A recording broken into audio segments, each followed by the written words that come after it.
Bom dia, quinto ano. Vamos iniciar mais uma aula de ciências hoje. E a gente vai começar com as correções das atividades da aula passada, né? Da nossa última aula, que é na página 88, página 91 e 92. Então, você já pega um livro aí para adiantar, né? E hoje nós vamos falar sobre o som, né? O que é o som? Na nossa última aula nós falamos sobre o caminho da eletricidade e hoje nós vamos falar sobre os corpos produzem som. Vamos entender aí um pouquinho sobre o que é o som, né? Como é? Sobre maus condutores de som e bons condutores de som, né? E entender que tudo é um som, é um tipo de som.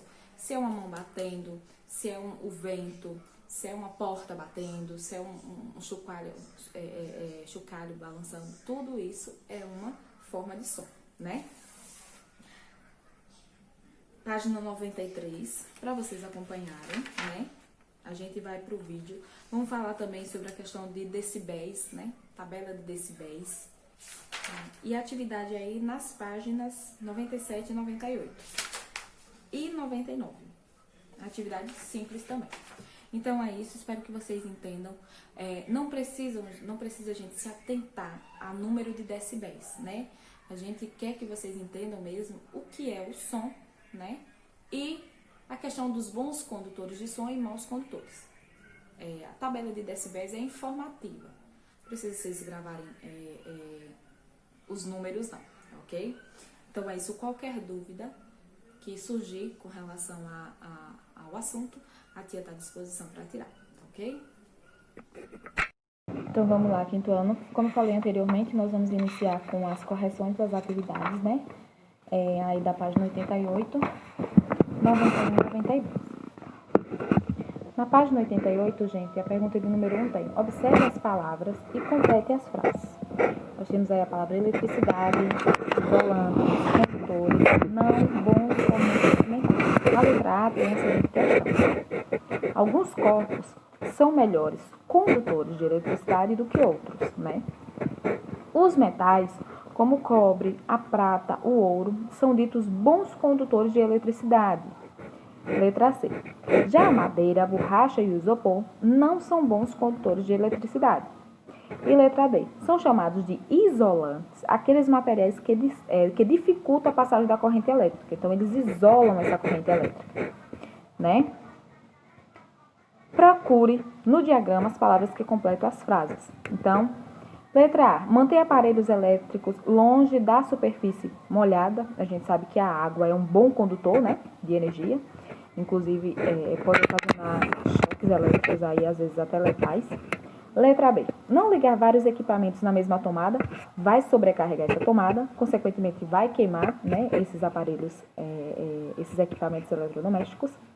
Letra C. Não empinar pipa perto da rede elétrica. É muito arriscado. Aqui a gente não tem essa prática, né, de empinar pipa. Não colocar o dedo nem introduzir objetos nas tomadas. É óbvio, vocês não são mais crianças para fazer isso. Então, por favor, prestem atenção nas crianças que vocês têm próximo. E ao sair de um cômodo, apague a luz. O papai e a mamãe agradecem. Página 91. Nos séculos passados, o que as pessoas usavam para ter luz nas casas e nas cidades? Então, eram usadas velas, tochas e lampiões. E o velho candeeiro também. Inclusive, sou da época do candeeiro.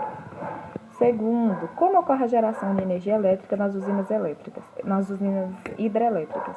Então, gente, é uma sugestão de resposta. Isso não quer dizer que a resposta de vocês está errada, certo? Se a resposta tiver parecida, tiver o mesmo sentido da resposta dada pelo livro, a sua resposta está correta. Então, o livro ele traz assim: a energia elétrica ela é gerada pela água em movimento. Essa água represada cai com grande força, movimentando turbinas e gerando a energia elétrica. Escreva V nas frases verdadeiras e F nas frases falsas, né? Os aparelhos que só funcionam com eletricidade são chamados de aparelhos elétricos. Verdadeiro, né? Os fios bem grossos que conduzem a eletricidade são chamados de cabos. Verdadeiro. A eletricidade não se movimenta. Falso, né? Corrente elétrica é o movimento das partículas elétricas dentro dos fios. Verdade. Escreva com suas palavras a importância Qual é a importância da eletricidade na nossa vida? É uma resposta pessoal. Escreva uma lista de coisas que não funcionariam sem energia, né? Computador, geladeira, liquidificador, televisão, gravador, entre vários outros. Observe as imagens na 1. Os fios do circuito foram conectados por meio de uma latinha de refrigerante. Na 2, por meio de um copo de vidro. Então, ó, explique por que a lâmpada acende na 1 e não acende na 2. Porque na 1 uma latinha deixa a corrente elétrica passar, pois o alumínio é um bom condutor de eletricidade. Lembra? Falamos bons condutores e maus condutores. Na segunda, o vidro não deixa a corrente elétrica passar, pois ele é um mau condutor de eletricidade. Então, ó, vamos falar dos fósforos, né, que produzem som. Para iniciar, vamos tentar entender, gente, o que é som, né? O som. O que é o som? Ouvir o rádio, deixar cair o jarro de vidro no chão, ou até mesmo bater palma ao término de um espetáculo, todas essas ações produzem som, né? O som é o resultado de um movimento vibratório que provoca uma perturbação no meio, cujo efeito é captado por seus ouvidos. Se você colocar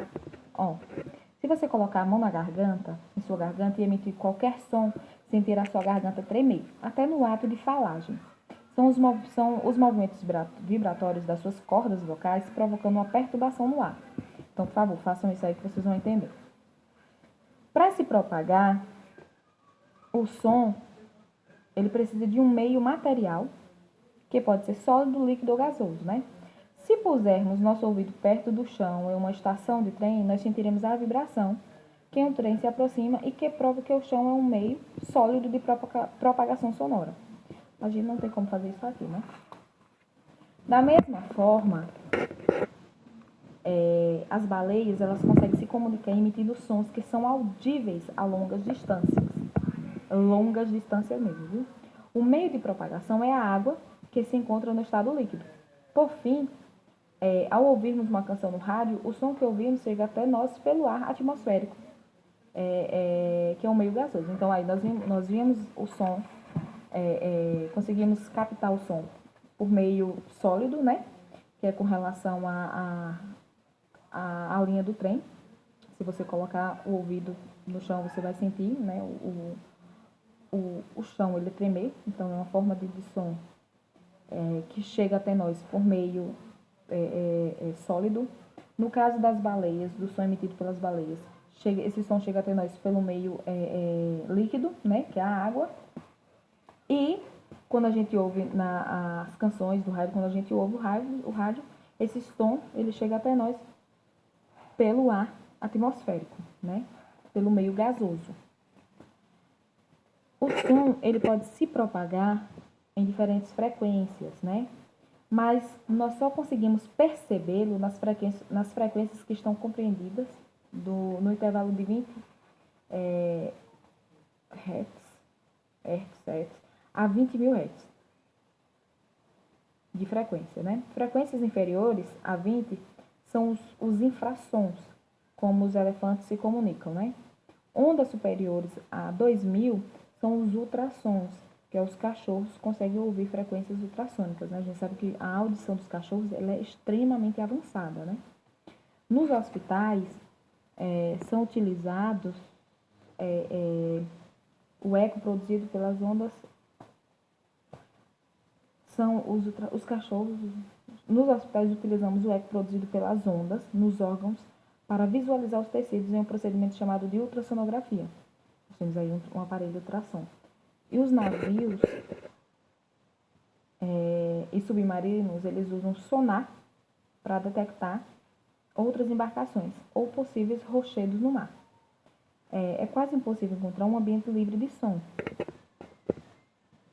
como a gente falou no início, né? Ou seja, com silêncio completo. Os sons que distinguimos no dia a dia podem ser muito diferentes, como os sons das músicas, das buzinas, de carros, do falar, do canto de um pássaro, do bater de um martelo, do rasgar de uma folha de caderno.